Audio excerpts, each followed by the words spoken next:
Critical Blast, where pop culture gets blasted. And hello, everybody. Once again, I am RJ Carter, as though I changed identities. Actually, I do that, but don't tell anybody. Senior Managing Editor here at criticalblast.com, and we are going to delve once more into the world of crowdfunding comics. The comic book tonight just launched. I mean, it is as fresh as a launched comic can get. It's on Kickstarter. It is at, in American dollars, $696 out of the $1,516 to go. Yes, that means it's a Canadian product because there's a currency conversion going on here. But at the rate it's been funding, we might actually see something fun before we're out of the show tonight. And believe me, I would be very, very, very excited to see that happen. So without further ado, let us bring Jason Cook onto the stream. Jason, how are you doing tonight? I'm good. How are you, RJ? You know what? If I was doing any better, they'd probably have to send me in for some drug testing. Speaking of which, if I knew my tolerance better, I'd probably be chewing on some edibles right now. But I'm finally starting to unclench now that the Kickstarter is launched, and it looks like we're doing pretty well for the first half hour. It is out the gate, and there's no pulling it back now. And it looks like a really cool project here. I mean, you know, I'll be honest. I've seen this power set before in certain characters, but it's was always treated differently. Right. Yeah, it's not an unusual power set by any means. And in fact, I got the original idea for the character, if you can believe it. Do you remember that old show on NBC, Heroes? I remember Heroes. Yeah, Hayden Panettiere and Thomas Dekker. They're Save the Cheerleader. Yeah, right in the middle of it was 10 minutes into the very first episode. She climbs some kind of rusty, tetanus-filled structure and drops off at 30, 40 feet, breaking her neck. And then she gets up. And that was the exact moment I had the idea for this back in 2006. 10 minutes into the first episode. So it's like, I think it was 8:10 that day in September. I can pinpoint it to the second. And I thought to myself, wow, it really would have sucked if she'd been trying to kill herself. And that thought just kind of started percolating and gathering ideas. And it just blew up into this whole Blakeverse, as it were. I know that DC used to have a Resurrection Man where he would actually have a superpower, and then he would have to die and resurrect, come back with a different superpower. So it was a twist on that. But I was more thinking of there was a character on a BBC show called Misfits. Oh, yeah. Yeah, and everyone got superpowers except him. He never showed a superpower, and when they went out on something, he got killed. And then he wakes up in his cop says, "Oh, Jesus Christ, I'm immortal." Oh, what was that guy's name? It's been so long since I've seen the Misfits. I can't remember. I can picture the character, but yeah. No, that's true. And of course, you think of characters like Wolverine and Deadpool, anyone with a mutant healing factor. I guess probably closer to Wolverine because he seems kind of miserable as it is. Yeah, Wolverine, I think if he wanted to kill himself, he'd figure out a way to do it. Fair. But that is, of course, the driving force behind Blake Undying. And we have the crowdfunder here. We'll just show it on the screen. You have to add it, RJ. There we go. $696 of $1,516. And I don't have to reload the thing because it's Kickstarter. It will self-refresh. Doing not too badly. Yeah, 918 out of 2,000, which is just under 50%. And I want to remind people that you're not funding a comic book tonight. You're funding 3 comic books tonight, one of which you can read right now, this very second. Don't do it right now. Wait an hour. We have a show. But don't do it during the show. It's out there. You can read the PDF online. You can download the PDF, right? Jason? That's right. Yep, okay. Right from our website, or actually, if you scroll down, there's a link right in the Kickstarter. Right here. See more. May contain nuts. Depends on how he got cut when he tried to kill himself. But yeah, yes, so right there where it says "Read Issue 1," you can download that PDF right down at the bottom of your screen. Oh, there we go. I'm over on the other one here. Yes, this banner here, read issue 1 right now. downloads it. You can read it in the platform of your choice, on the device of your choice. You don't have to go to Comixology and read it on there.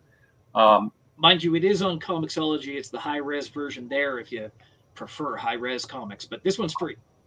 Well, free is always good. That's true. But then, of course, after you read the free one, you're going to want to see 3 full issues of this thing, which you will be funding. I sure hope so.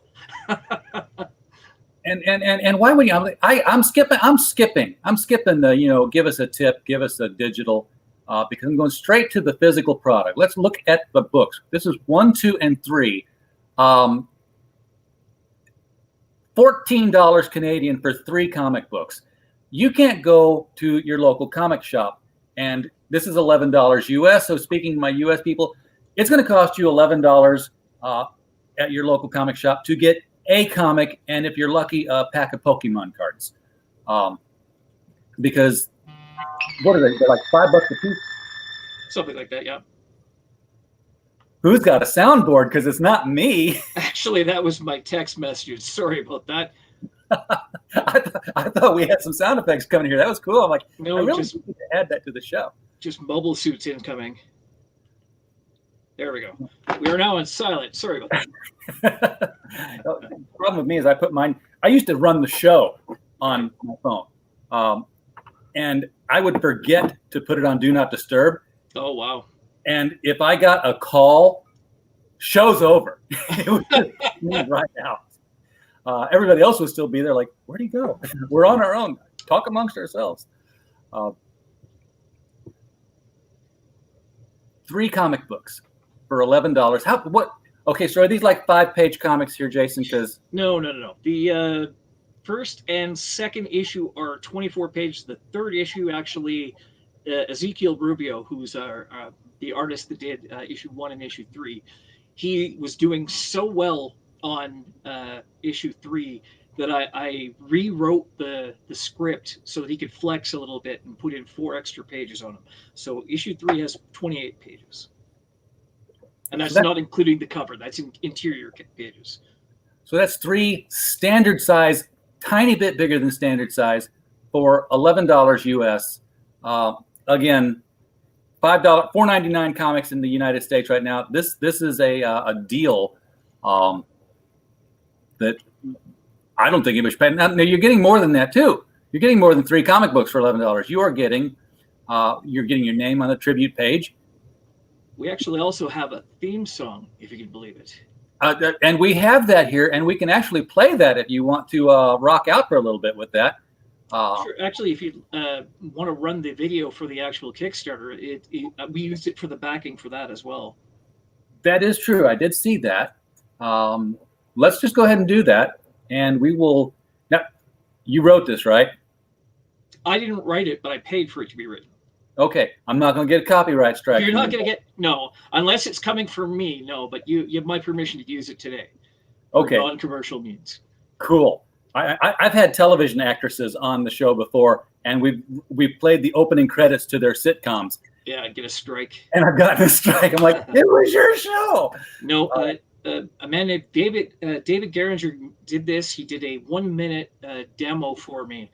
And I loved it so much, I paid him to extend it into a full 4-minute song. And I actually contributed some of the lyrics so that it would have a couple of Easter eggs that won't actually be revealed for quite a few issues. But they're there now, and the seed will be planted. So it's kind of a neat experience. All right, well, let's dig into the Blake Undying soundtrack while we watch the video for this thing. This is Blake, a down-on-his-luck ex-journalist who took the easy way out.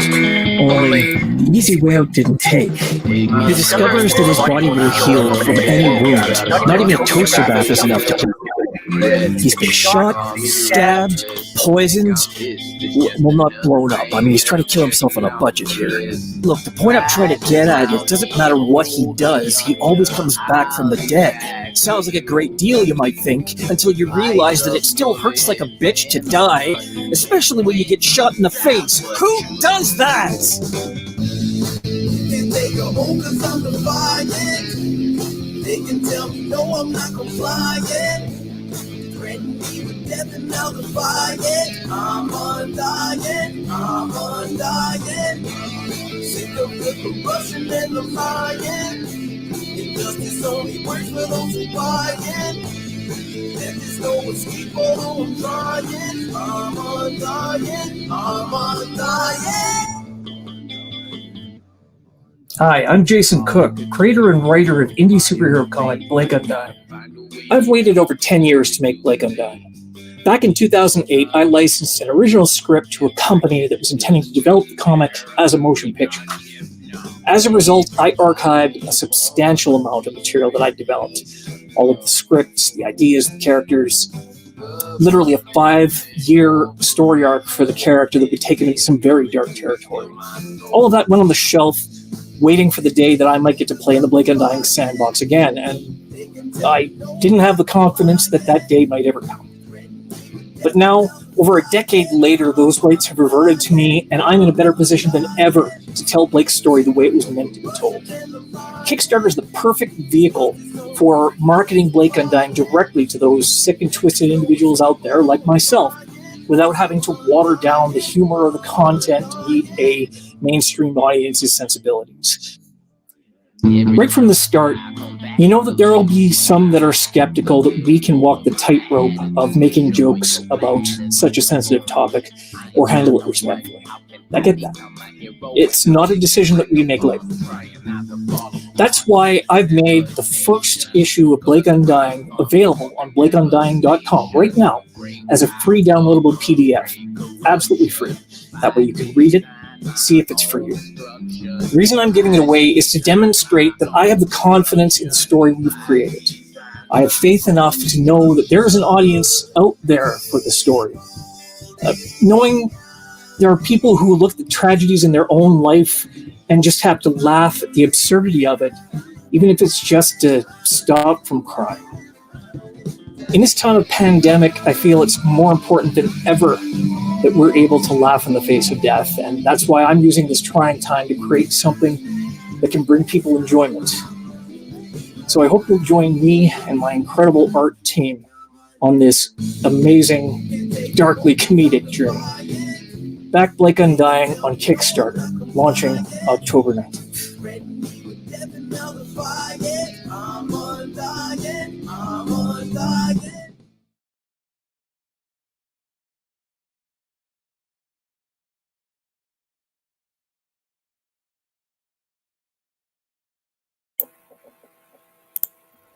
I've heard that song. Not too bad. I've heard that song probably 500 times during the mixing and the sampling and the writing. And let me tell you, I still love it. It's stuck in my head now because I've played it a few times before the show tonight. So it's not often that you get a soundtrack for your comic that's original to the comic. No, not at all. And it was just luck. I think David in his studio does this. Like he'll reach out to people that he likes, like creators and whatnot. But he was apparently a big fan of the comic right from the beginning, and we worked together pretty closely to tweak the mix just right.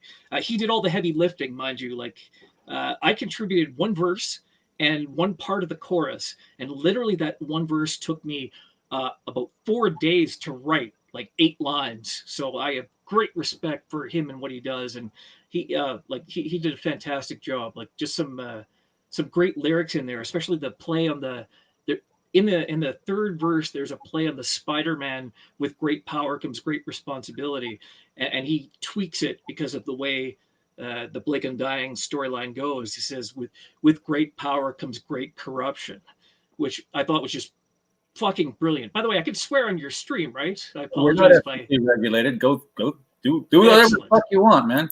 Yeah, because if that's the case, Blake Undying is very much a mature, like an 18+ comic. And is that because of language or nudity or just the violence? Well, there's no nudity yet, but definitely violence. I mean, in the very first issue, he gets shot in the face, as you saw. So. Absolutely, yes. Yeah. In fact, in the original, in issue 1, there are 2, 3, 3 suicide attempts, which on its own probably wouldn't get it on primetime TV. Yeah, probably not, especially not today. In fact, I don't know if you've run into this or not, but we recently, like within the past couple of weeks, we had a crowdfunder on here with a comic called How to Die. And I had the stream set up, and I was like, okay, I'm going to send him the link. Crap, I forgot who he was. So I went to Twitter, and I was like, okay, I'll just find his comic book, How to Die. Of course, the first thing Twitter pops up is, are you considering suicide? Here are numbers you should be looking. And he said it's happening to him every day. To be fair, and for that matter, we have had actually. Let me go step back a second. I'm actually surprised that we haven't gotten more negative feedback. We've actually had a couple of people who they themselves have attempted suicide, or people that they know or their family have attempted suicide, or actually gone through with it, and have gotten some actually positive, I won't say a referral, but positive feedback from the comic, which I thought was amazing. Particularly the people who they themselves had committed or attempted suicide. So it's really good to see that we're obviously we're handling it as a black comedy, but still respectfully. It's not something we're doing frivolously. I mean, anybody who's going to say, hey, suicide is not going to give you superpowers. I'm like, well, getting bitten by a radioactive spider is likely to give you leukemia. Not going to give you superpowers. Well, not with that attitude. Yeah, exactly. Yeah, that's kind of the cart before the horse, right? Like exactly why he has this power, it isn't revealed yet, but it's very much something he wishes he could get rid of. I am looking through here because I know that I downloaded Blake Undying, and I thought that while I was here, I might just go ahead and put it in the window. Oh, and that's something actually you'd asked about, if it had ever been released before. And I kind of alluded to that in the video. Way back in 2008, there was a company that specialized in taking unknown IPs and theoretically developing them into either a comic or a TV show or a movie or whatnot. And that was the company I worked with on the original issue of Blake Undying, which has not changed in terms of the story beats to the one we see now, but I had all of the art redone by our new artist Ezekiel Rubio, because while I owned the script, I did not own the art necessarily. Oh, okay. Right. So there is a version of 2008 Blake Undying out there. I like our current version better. Well, that was the version that I had downloaded off the website. That would be the new one, I'm sure. And danged if I can find it now. It's going to make it hard. I'm going to have to download it again just because. Hey, it's free. There you go. Because it's going to be hard for me to write the review if I can't see the book again. That's true. That is true. So I'm following the link. I'm keeping that all. Hey, Bap2, glad you're in the chat tonight. I think you're going to like this one because, first of all, it's 3 books, and second of all, it's really cheap. So, holy crap. Okay, we are $32 away from making our pledge. That's awesome. That's you know what I did? I went to the site and I read it. I didn't download it. I read it online. So I didn't download it. I have downloaded it now, but I really don't need to. I can still keep it online and just share it this way. But before doing that, let's bring this thing up here. Let us take a look at the top of the screen. Wow. Yeah, I have no idea what someone just backed, but thank heavens for them.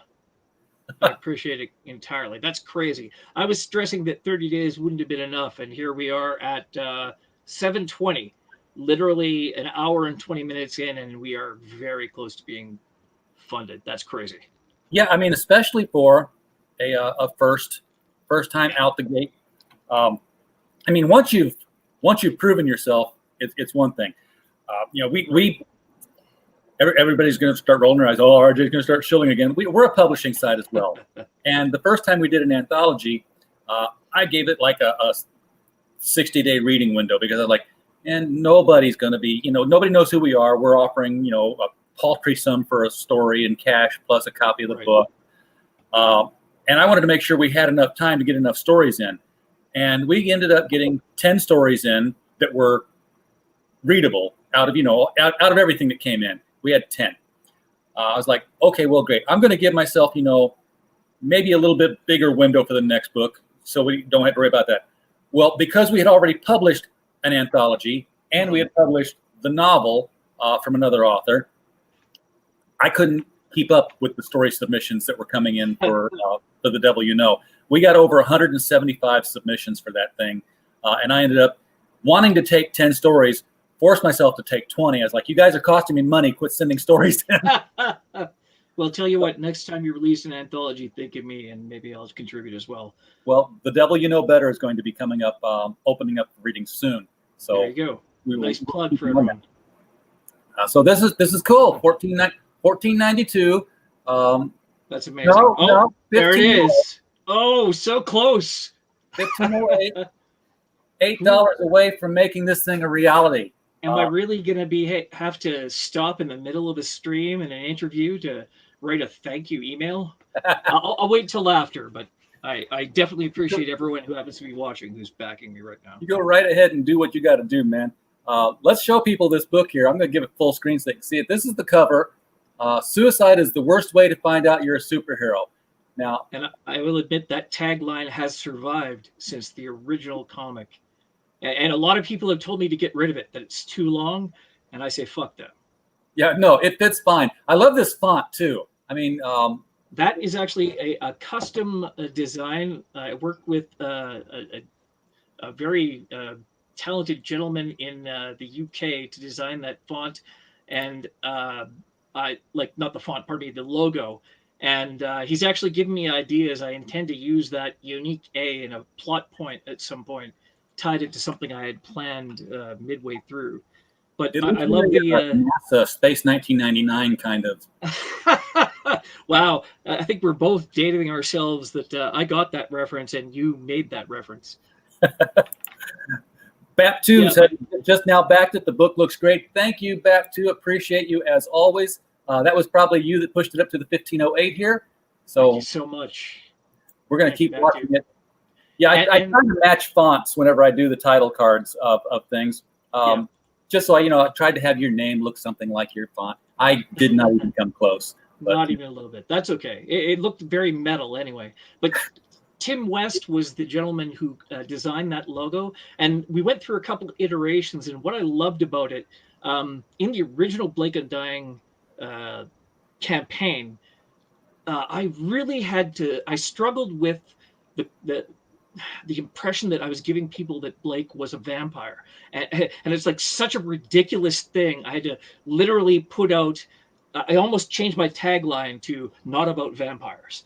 But I love that the Undying, like how the extended N, Y, and I, how it kind of gives the impression of like blood dripping down a wall, but doesn't hit it right on the head. Yeah, so I did notice that. It implies that, and it's such a brilliant design, and I thank Tim greatly for that. So anyone who out there, if you're looking for logo design, go talk to Tim West. I know where I've seen this effect before too, and I know it, but I can't remember it. It was a television show, and every time they brought up the characters, the credits, the opening credits.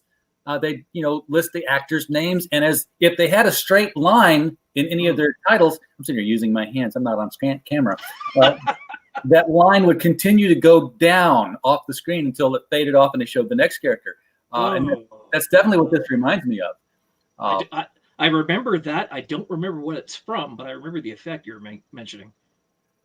So let's move into Blake Undying. Nobody reads this page.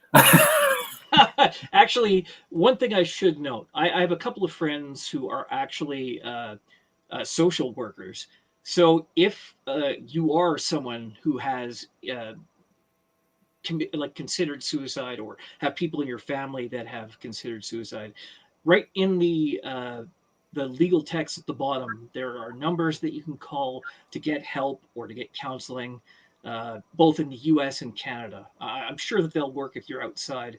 Like if you're in the EU or whatnot, you'll just have to phone long distance. But Oh, yeah. They'll reach out to them and they'll help you for sure.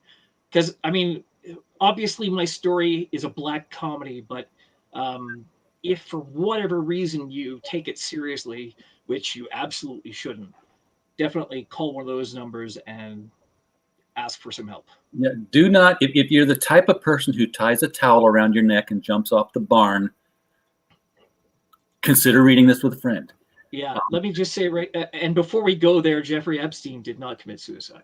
Anyway. Oh, of course not, because he'd have been back. Well, and we can tell that Blake's not a vampire because, first of all, he's in the tunnel. It's dark, and he's not sparkling. Oh, Jesus Christ. Really?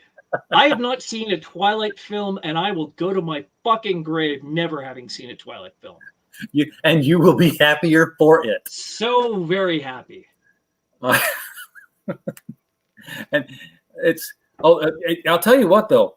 The books are worse. Well, now I almost have to read the books. That's crazy. Okay, no. If you read the books, you have to have a notepad out so that you can keep score. Wasn't it supposed to be like supernatural fan fiction or some bullshit like that? It was, yeah. She woke up in the morning. She had a line in her head from a dream she'd had. Something about the lion fell in love with the lamb. And from that it became vampires and werewolves and housefrows. Oh my. Wow. But she loves metaphors. She loves 3 of them. She uses them over and over and over and over and over. Oh, quick update. We are now funded. No. Less than 1 hour. That's incredible. I need a refresh. Yep. I don't know when their refresh works if you don't actually refresh it, but we're up to $2,039 Canadian out of our $2,000 goal. So thank you to everyone who is already backed. Now you have to wait a month for us to actually do something. I can't. This has never happened before on my show. We've gotten people back before. One time we had somebody right at the end of their campaign and we got pushed right over the limit. But never have we had a just launched today, just met the goal on the show. There's only one thing I can say about that, other than thank you to all our fans for making this happen for Jason, and that is it's shaking I've been looking for an excuse to use that. Well, I'm glad I could give it to you. So very, very cool. We are at 1546 out of 1516. I'm going to keep looking at the numbers on my screen. You look at the numbers on your screen. That's incredible. Yeah, I'm hoping that's going to get some people's attention and it tweaks their algorithm a little bit. But yeah, I think that one of the things I had in mind when I originally came back to Blake Undying and wanted to launch it again was to back to's comment, gold. Yep. Anyway, I wanted to make sure, first of all, to remove the barrier for entry because I knew, first of all, it's a story about suicide. That's a tough sell right off the bat. It's a semi-humorous, dark comedy story about suicide and superheroes. So already, really, really tough sell. Sure. So I wanted to give away the first issue so that people could see how we were going to approach the series and, that we could deliver on what we said, that this is a black comedy. So I made sure to give this away. We actually released the first issue back in July. So I've been building up a list since then. So I'm really glad that's paid off and we're now reaping those benefits. I love how this opening scene is very subtle, by the way, because it's like, he wakes up, he's in the bathtub, and he's like, oh, somebody tried to kill him. And they're like, oh, no, he did it himself. And you notice the burn marks on the wall back here where the thing is plugged in. This original scene was the very first thing that solidified what this story was going to be. And it was literally, I don't know if it was a dream, but it was a thought I had at 4 a.m. in the middle of the night. I'd just woken up and this whole scene sprang into my head, like fully formed. And it's been exactly the same ever since. It has never changed. Way back in 2006 or 2007, I don't know when we first started writing it, but I had a friend of mine, he drew out like a storyboard and you will see shot for shot, it's identical to this still today. Now, he's obviously up and about now, and he's not wanting to go into work, and he's scratching electrocution off the list. The list, I don't know when the list became a thing, but is easily my favorite plot device in the whole Blake Undying universe. Well, he skipped over explosion because he needs to research that one. I'm assuming he needs to research how he can get the stuff to do it without having the FBI show up at his door and lock him in a cell where he can't kill himself. Oh, spoilers. Won't go there then. Hasn't tried Subway, the train, nor has he tried Subway, the sandwich. I don't know how to commit suicide by Subway sandwich except gluttony. I will give it a shot. Let me tell you, I was, out of the whole book, I have two favorite. This is my friend David Lafferty. Fat Jim better make an appearance at some point. I can see if I can make that happen. We'll make him some kind of gang thug or something. But anyway, this is easily, if not my favorite, my second favorite joke in the whole story. And it's such a stupid throwaway joke. What, the Subway sandwich? Oh, yeah. Yeah. But I love it. It's worth it. It's right there at the bottom. If you don't read everything on the list, you're not going to catch it. he's trying to choke himself on a what is that? It's a marker cap. Marker cap? From the dry erase marker you just picked up. So he's dying on the phone here, writing down, maybe this worked. But no, it's going to... He doesn't just cough it right up. He actually does die. Yep. It goes black. And then he's out. He self-Heimlichs himself over the back of a chair there. Because he's up. He's not dying. He can't breathe. It's not going to work, so might as well get it out. Yeah. Why go through the cycle over and over again? Boy, if it did get stuck, and he kept dying and waking up and dying and waking up, that would really... I'm going to tell you, I'm way ahead of you on that, and there's a whole plot line on that very point about 3 years from now. So, extreme advance warning. Well, I know there was one thing I was going to ask about suicide, but I don't have to because you're going to address that at the very end of this free comic book, and we're not going to spoil it until we get there. Yeah, well, that fucking sucked. Yeah, that's exactly what I was saying. Just scratch that off the list. It's not going to work. He's a depressed guy. This just isn't my day. I didn't get to die today. I don't know if we find out why he's trying to commit suicide yet. You don't in this issue, and you probably won't for some time. But there is additional information that you need. The second issue is essentially an extended flashback sequence where it's Blake's version of an origin story, effectively. But it doesn't tell you so much as give you clues. It lays the groundwork, and eventually that will become clear. Now, this is where he goes to the doctor. I had to get up and get something here because this is I have props. This kind of reminds me of that scene in the Santa Claus where Tim Allen is going to the doctor and saying, I keep growing my facial hair overnight and I'm gaining weight. I have nothing against Tim Allen, but I have never seen the Santa Claus. I have something against Christmas. The first one is okay. The second two are just, milking it and nowhere near as originally funny. Well, I wouldn't watch them because I haven't seen the original and I wouldn't want to not understand the story. Yeah, well, it's a complicated plot. Man becomes Santa Claus. Okay. Very true.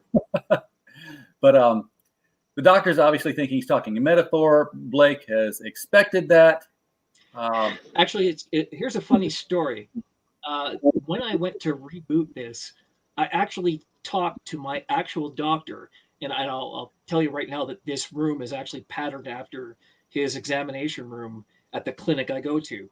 I asked him, hypothetically, if this were the situation, what his test schedule would be. And he was way more extreme than I expected. It was like, he said, okay, so if he slit his throat, he regenerated right in front of his eyes to test regeneration. His next step, he said, would be to cut off his hand or something. I'm like, holy shit. Wow, you just go right for the jugular. Well, that would, be doing, which is, of course, exactly what Blake No does. pun intended. Yeah.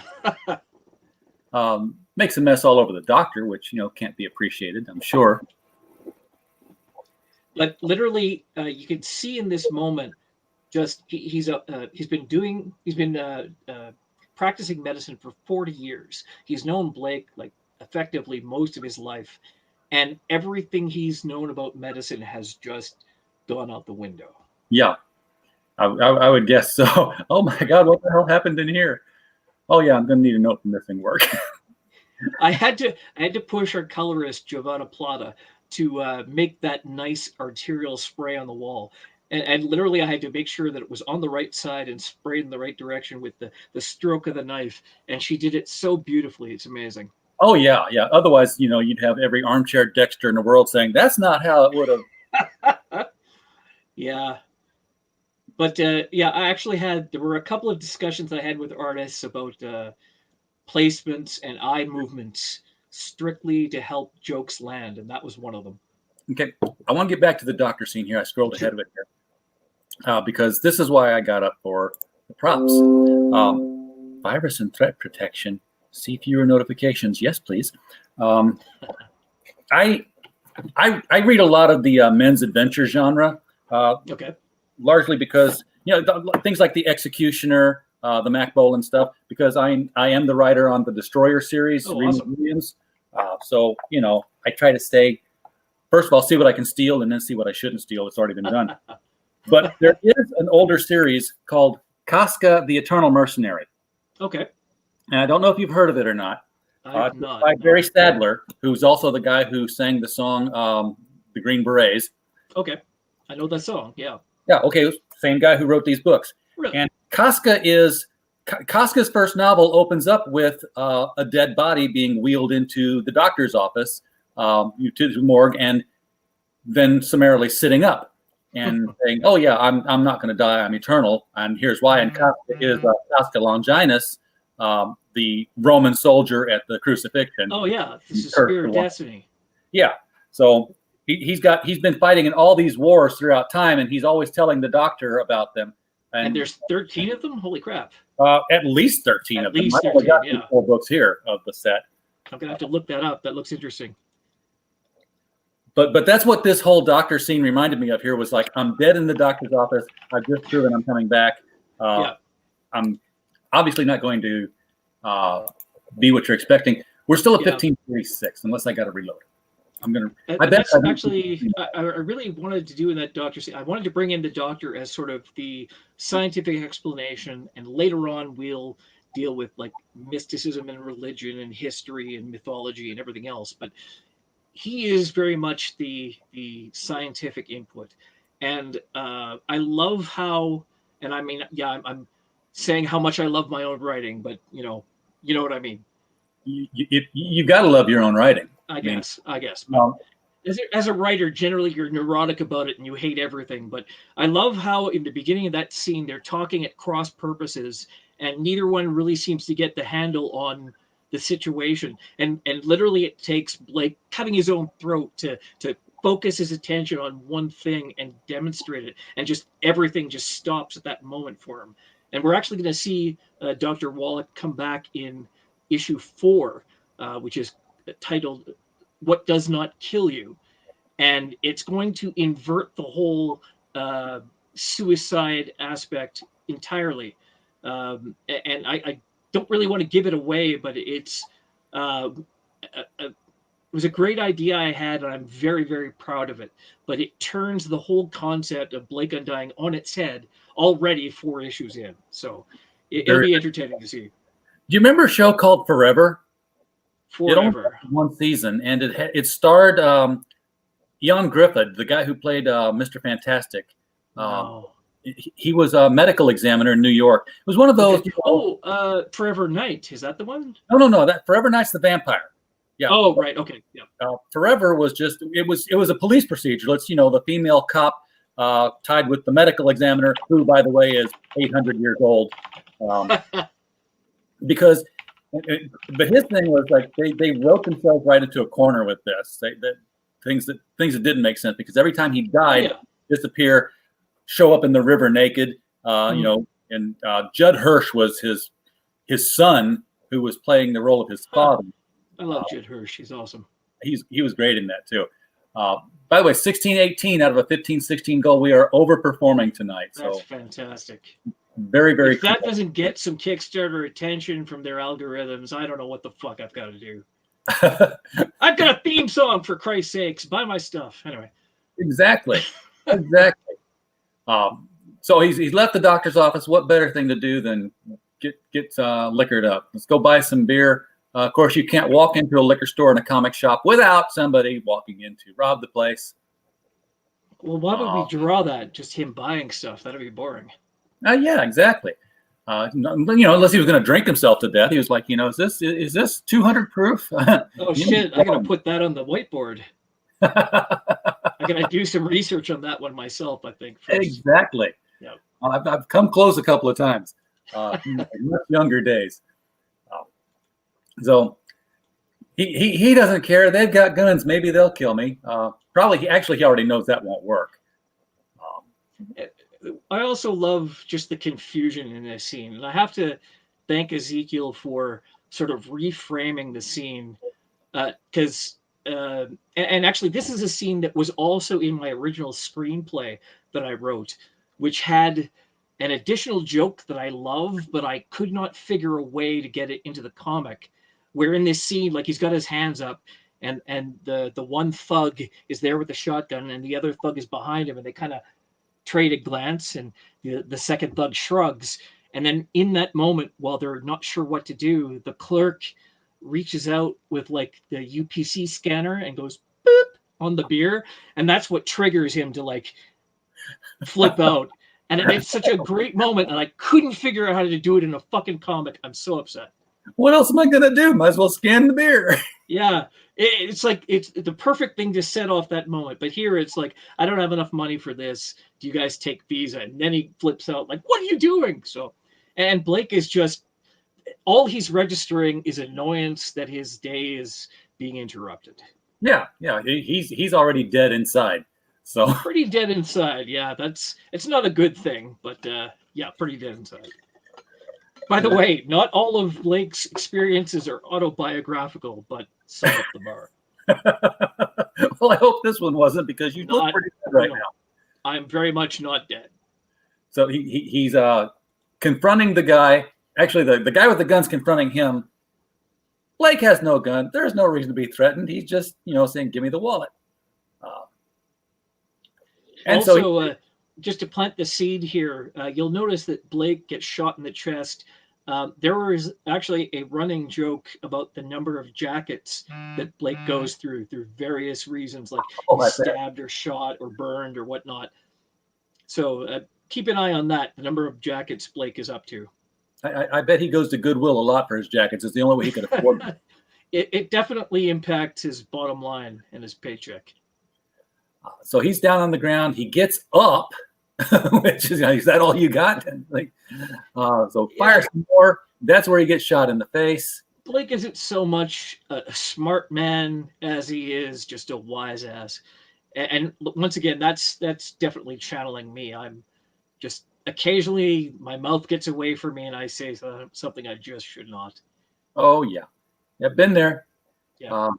My superpower is my one tweet bannings, or one tweet blockings rather. I'll watch an argument go back and forth and back and forth and back and forth, and then there's an opening and make it, and I'm blocked.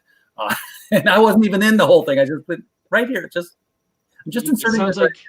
It sounds like you should sign up for the TV show, game show idea I had called Make It Worse, where someone's in a bad situation. Each player has to respond in a certain way to make the situation even worse. Like your girlfriend asks you, "Do I look fat in these pants?"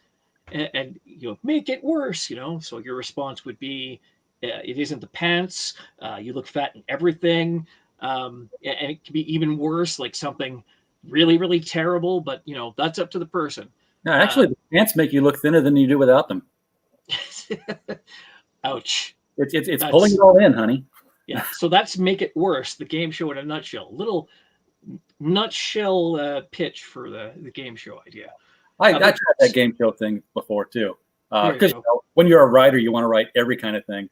And, everything. That's when you find out that you can't send stuff to anybody because nobody will read your stuff. It's unfortunate. Scroll back 1 second to the end of the previous page. This one scene here where Blake comes up, and I wanted to make sure that this was obviously gruesome. Like, he gets shot potentially if he was wearing a vest, or it was just poorly placed. He could survive. I wanted to illustrate just the lengths that Blake's regeneration will go to heal him quickly. And it just gets more ridiculous from here. But like, eye missing, half his cheek gone so you can see his teeth. Literally, the direction that I gave to Ezekiel was that Blake lifts his face, and his face is a picture of horror. And he came through brilliantly on this panel. Oh yeah, it's very cool. Now this reminds me of a movie scene. I can't recall. Terminator. That's the Terminator pose when he goes. Yeah, through the pose, the dialogue. Oh, okay. And I'm sure it's generic action. It's generic. Oh, yeah. I know Jim Belushi, the principal. I may have seen that. Oh, that's so 80s.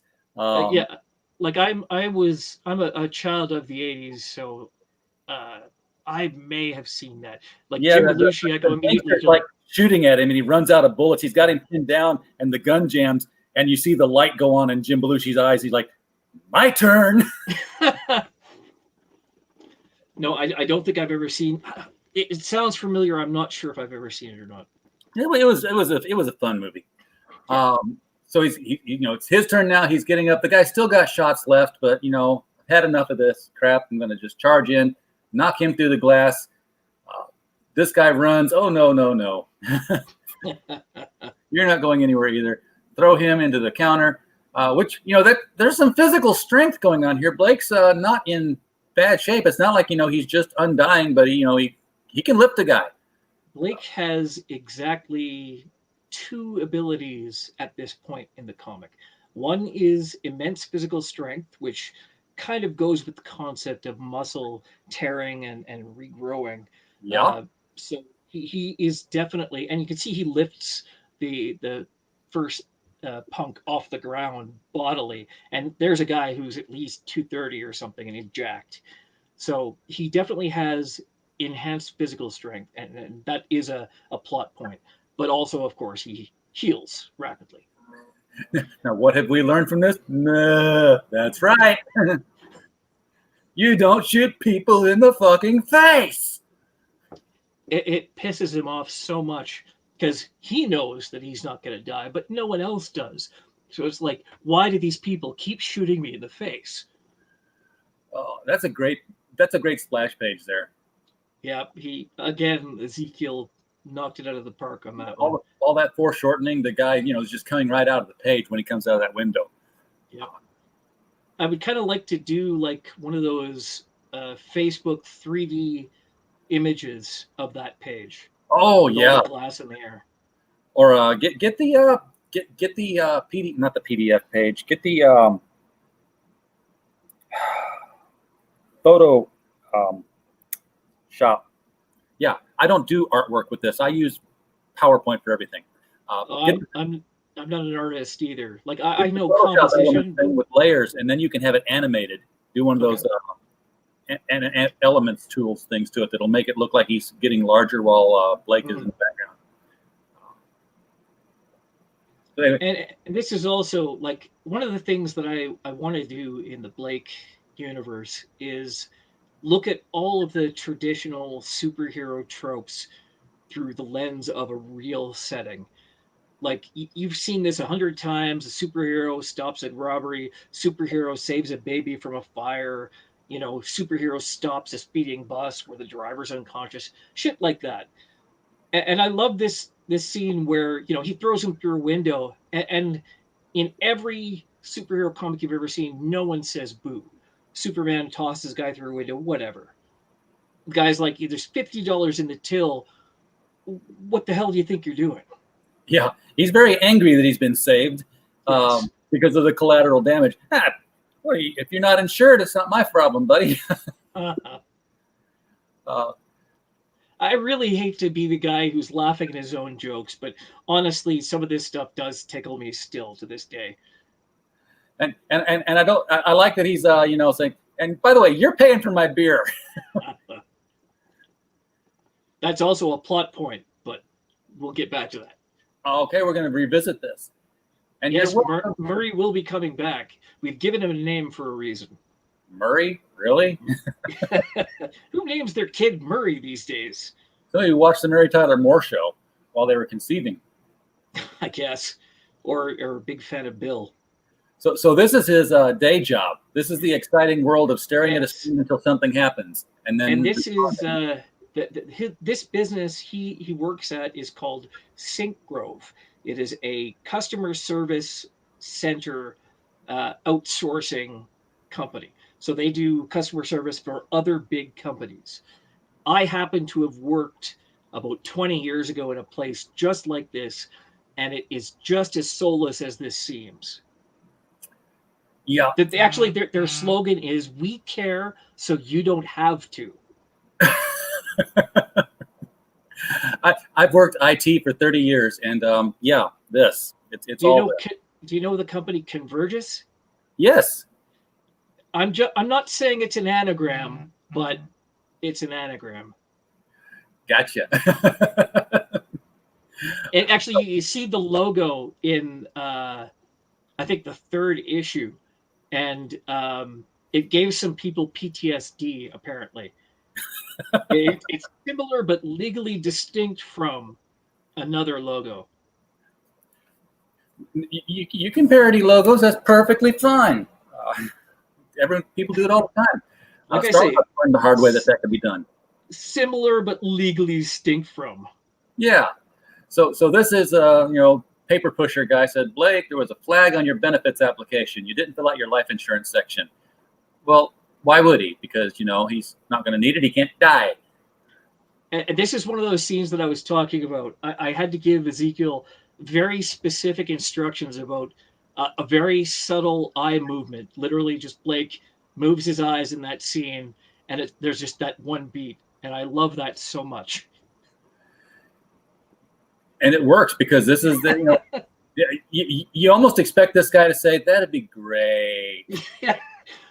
Actually, one of the characteristics of Lee, who is Blake's supervisor, is that he is entirely unflappable. Like, you can't do anything to rile him up or get a rise out of him. He's just utterly implacable, like a glacier. He looks like the guy, if he'd been in the doctor's office earlier, the nurse would have screamed, the doctor would have been in horror, and he'd have been the guy saying, they're going to want me to clean this up. Oh man, I can't wait till you read issue 4. You're seeing where all the jokes are. Well, anyway, I can see here that he's getting this call, and it's the girlfriend, the ex-girlfriend, rather. The ex-girlfriend, yes. The ex-girlfriend. Even though she doesn't really make an appearance in the first issue, I wanted to just show how important her character will actually be to this story. So I wanted to make sure she made some appearance, even though all you actually see on the next page is like a partial picture of her.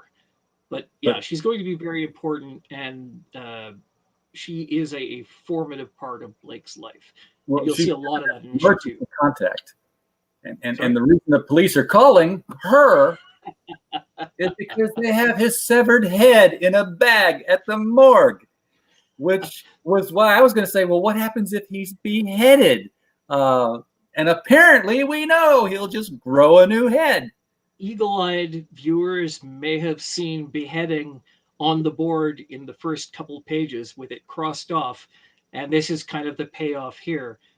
There is actually an overt Highlander joke in issue 3 where someone asks him about it, and he says, yeah, well, that Highlander stuff, that's bullshit. Yeah, exactly. So he's trying to, she's listed as an emergency contact. Get this fixed and lose my number and take me off your list. And they've declared him dead. And that's when he's got the idea, hey, about that life insurance policy. Now, of course, you're going to have to leave it to himself somehow. But yeah, I would be taking out a policy every other week.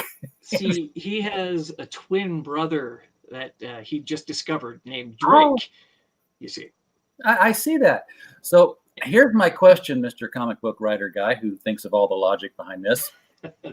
He cut his head off, and his body grew a new head. Indeed. Why didn't his head grow a new body? There's a reason for that, and it will actually be dealt with at the end of the, I won't say seasons. It was kind of planned out originally like a 5-year TV show, but largely there's probably a lot of filler in there if it was a TV show.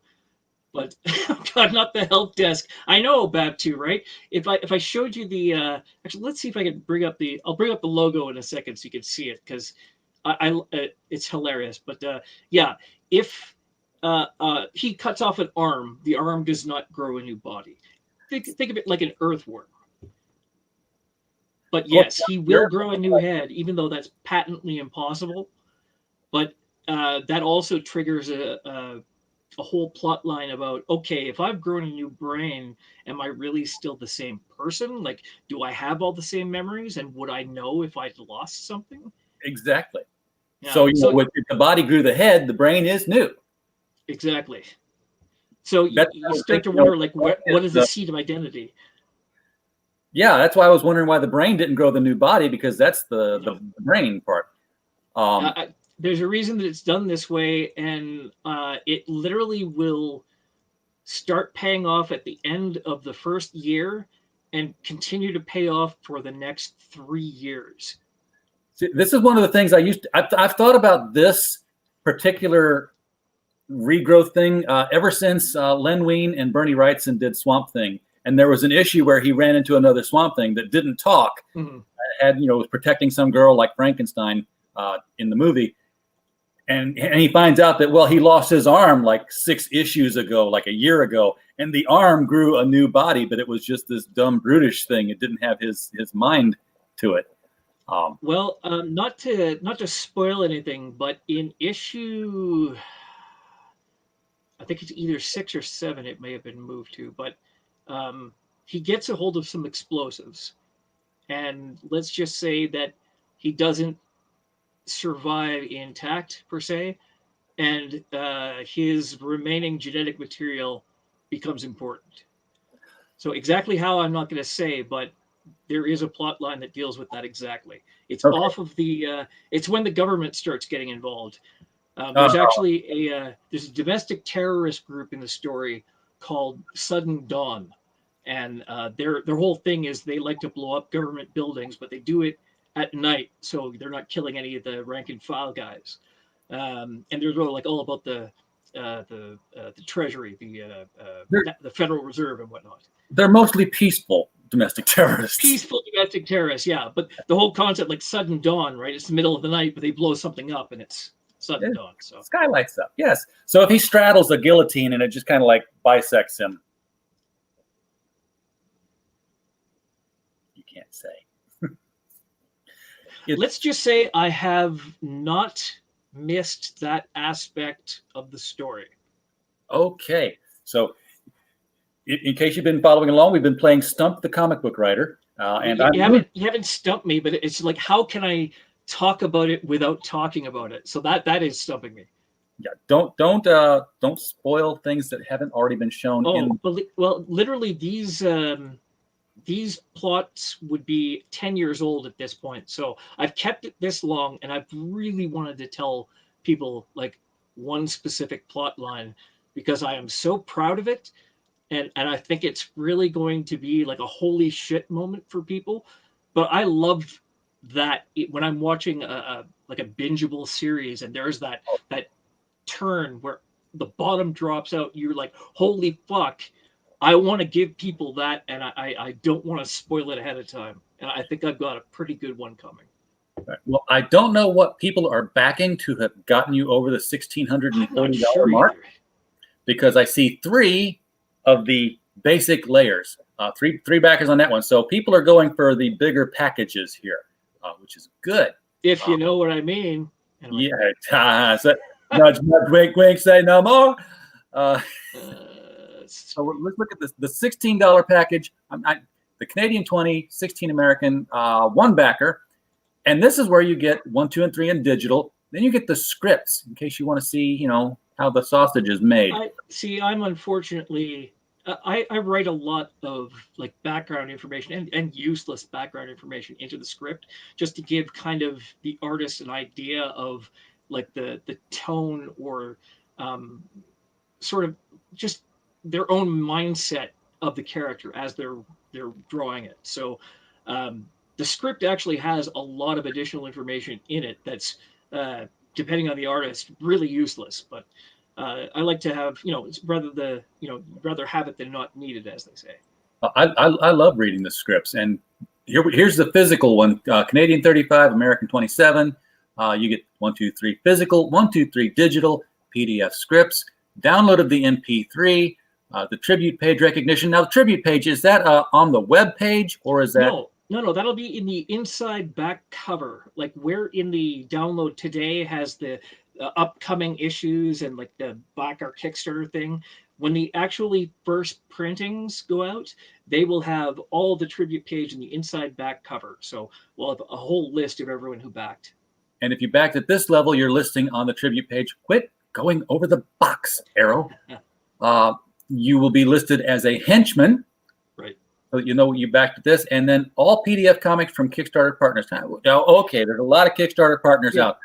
we actually have a number of different Kickstarter partners who have we've given our first issue to, and they've given it away already in their projects that are already closed or are currently running.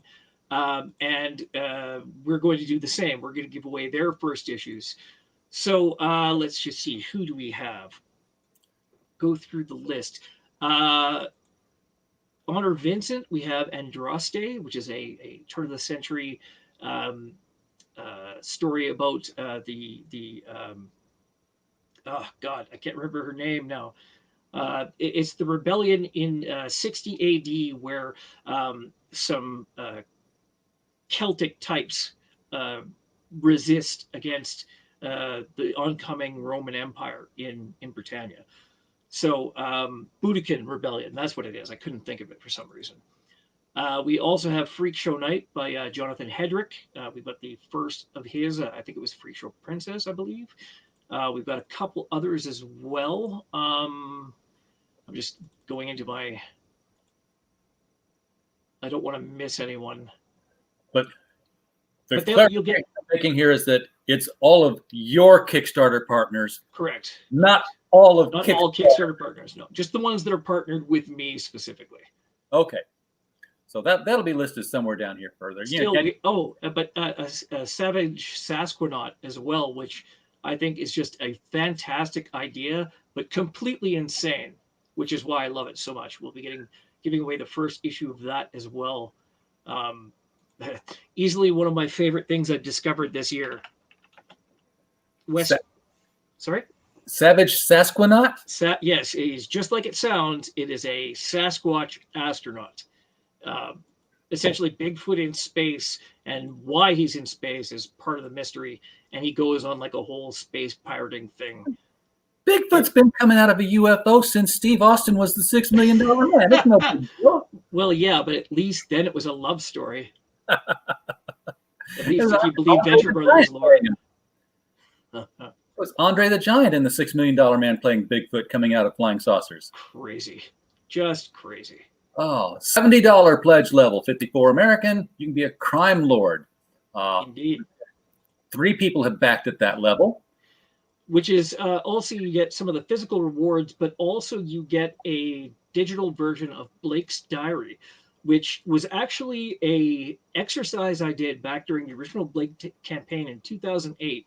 And I wrote a live journal as the character, contemporaneous with the events of the story over a period of 2 months. So there was like almost like sometimes daily or twice daily postings talking about all the things that happened in the story, but also sort of his internal monologue as well. So you get a lot of background for things you've seen or some of the things that are referenced but not actually seen. So I Okay. think it'd be interesting. That's like a bonus book. Exactly. Although it won't be illustrated, it will be largely text. I might write it out like it's a physical diary, so there might be notes on the margins or things. I haven't decided on the presentation, but all the text is there already, and you can actually see it on LiveJournal. If you go to blakeundying.com, in the story section, there's a link to Blake's diary, so you can see what that is right now. You also get the ability to suggest a death. Doesn't mean you're going to take it. If it's not stupid, I'll put it up there. If it's not stupid or racist or something, like if there's any real reason for me to reject it, I will. But Stupid deaths. It's like a piano falls on him, Laurel and Hardy style. see, I don't consider that a stupid death. That would be a legitimate thing he would attempt. That doesn't work. Go for the anvil. Acme, some kind of some sort of Wile E. Coyote death. It's just gotta There you go. course, Also, Ichabod Jones was the other one I was trying to think of. Russell Novelty. That was one, the first issue of that. And Savage Sasquatch it's the first issue of that as well.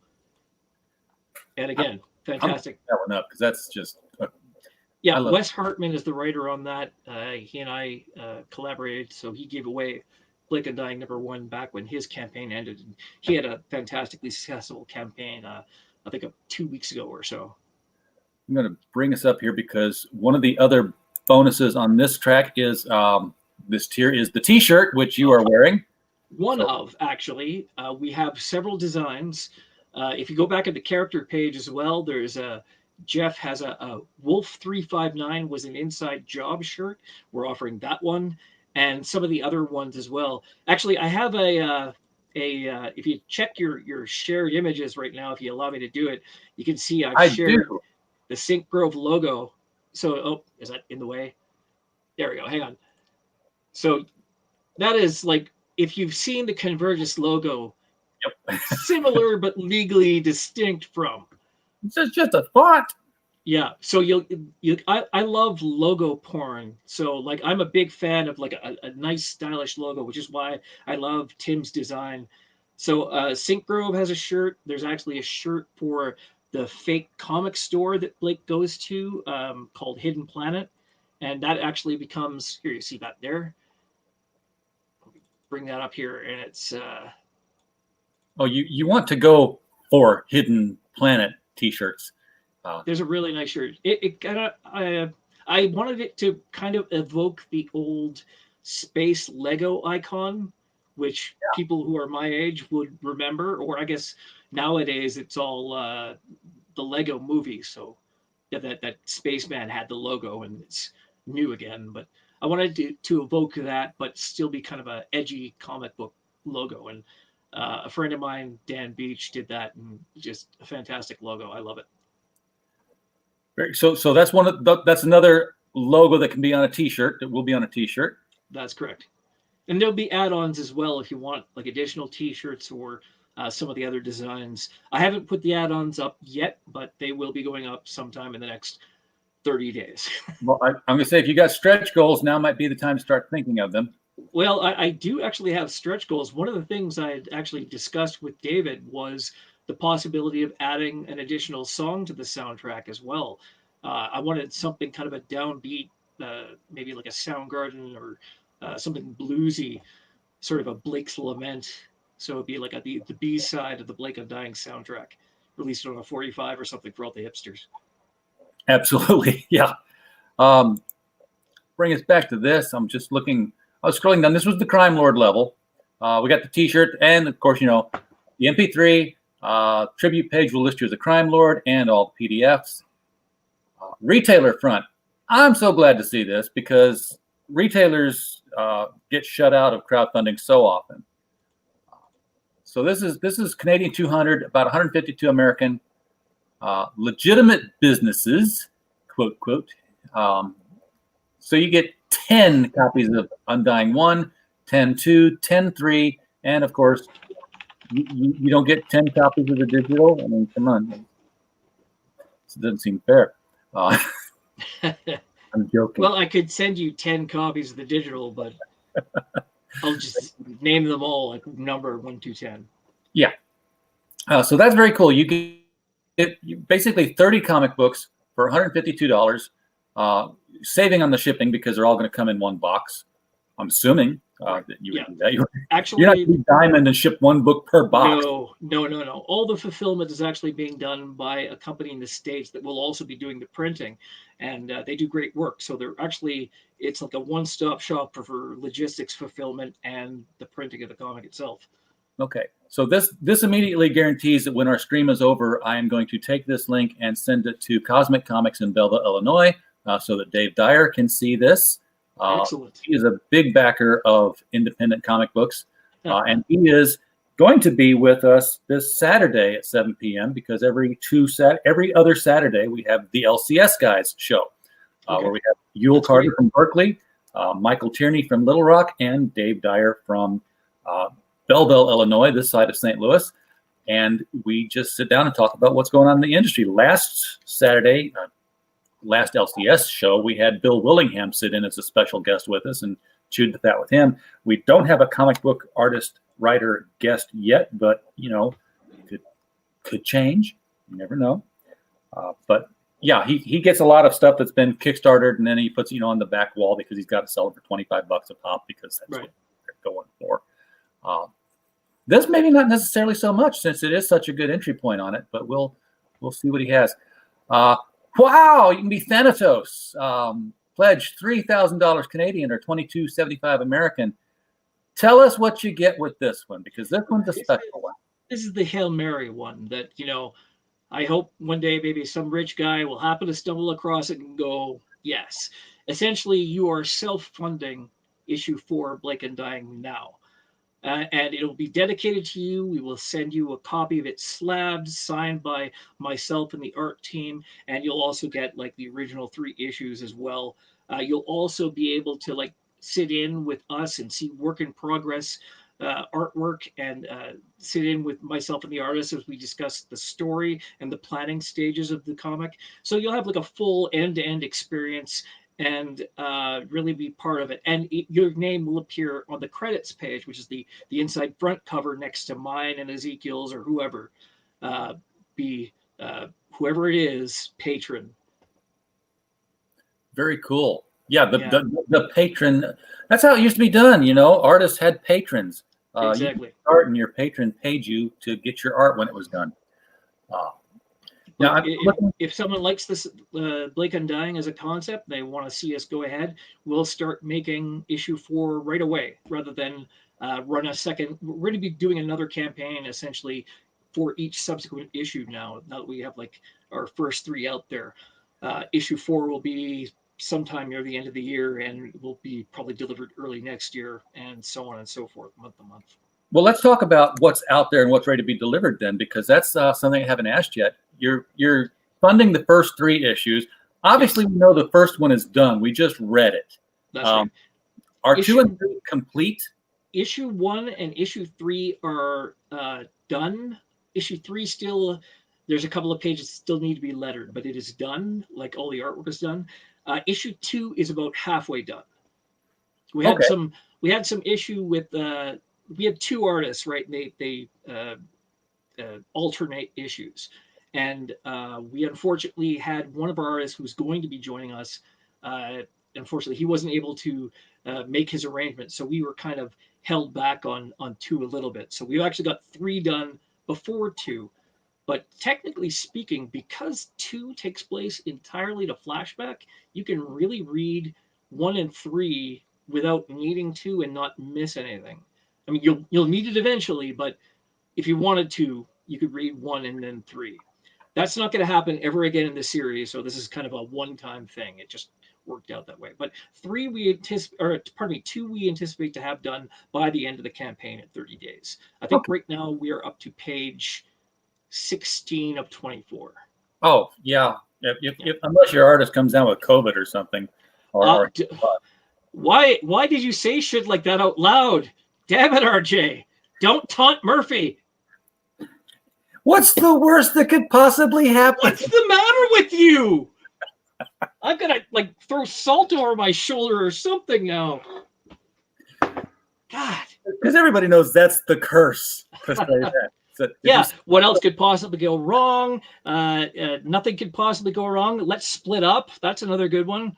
God himself couldn't sink this ship. Ugh. Oh, man. Sorry, RJ. It looks like we're quarter past the hour. I actually have to cut the interview a bit short here. But Let's thank you very much for having me. I had a great time tonight. get out and do what you got to do. Yeah, we did go over because we had a lot to talk about. Real quick, tell me about these stickers here because I don't know which ones are the stickers and which ones are the cards. The cards are the square ones. The stickers are the Hidden Planet and Blake Undying logo ones. Right now, we only have 2 stickers. We might add a couple more, but those are the ones I think that people will like the most. Very cool. I really love that Hidden Planet logo. I don't know why I put a sticker on these days, like maybe my laptop or something, but it's a great sticker. Back in my laptop looks like a sticker heaven. And speaking go. of stickers, everybody, thank you for coming in and helping back Blake Undying and getting it funded on our show. I can't thank you enough for that. We have our own I sticker. can't thank you enough for it. If you'd like to get a sticker, folks, just send a self-addressed stamped envelope to Critical Blast, 1097 Prestwick Drive, Belleville, Illinois, 62221. I will throw 2 of these in an envelope and ship them right back to you. Jason, thank you so much for coming on the show. Go to the next interview and get some more money pulled on this thing. And I'm going to go send the link to my retailer and then get my own funding in. And everybody, thank you for coming. We'll see you tomorrow night when we talk with Bill Williams, who has this book called Punchline. So we'll see you then. Good night.